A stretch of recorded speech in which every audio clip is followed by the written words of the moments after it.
সম্পত্তি বিক্রি করা নিয়ে চিন্তাভাবনা করছেন? তো হ্যাঁ, এটা খুবই ভালো সময়, উপযুক্ত সময় আপনার সম্পত্তিটিকে বিক্রি করবার জন্য।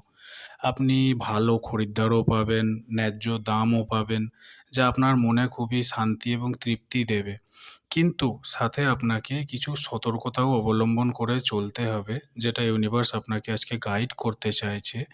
যে কোনো রকম আবেগে বা তাড়াহুড়োতে বা বেপরোয়াতে সিদ্ধান্ত নেবেন না। যারা আপনার গুরুজন, যাদের অভিজ্ঞতা আছে, যারা জ্ঞানী, সেই গুরুজনদের, আপনজনদের পরামর্শ নেবেন। তারা যদি আপনাকে কিছু পরামর্শ দেয় আপনার সম্পত্তি বিক্রি করার বিষয়ে, তাদের সেই পরামর্শগুলিকে শুনবেন, তাদের সাথে আলোচনা করবেন, করে তবেই সিদ্ধান্ত নেবেন। তাড়াহুড়োতে বা আবেগে কোনো রকম সিদ্ধান্ত নেবেন না। আপনার যে দামটি, সে দামটির জন্য একটু যদি অপেক্ষা করতে হয় আপনাকে, করবেন। যে ধরুন আপনি যে টাইমের মধ্যে চাইছেন আপনার সম্পত্তিটি বিক্রি হয়ে যাক, সেই টাইমের মধ্যে সেই দামের খদ্দের যদি নাও পান, তাহলে হুটোপাটাতে কম দামে বিক্রি করবেন না। একটু ধৈর্য ধরুন, আপনজনদের পরামর্শ মেনে চলুন।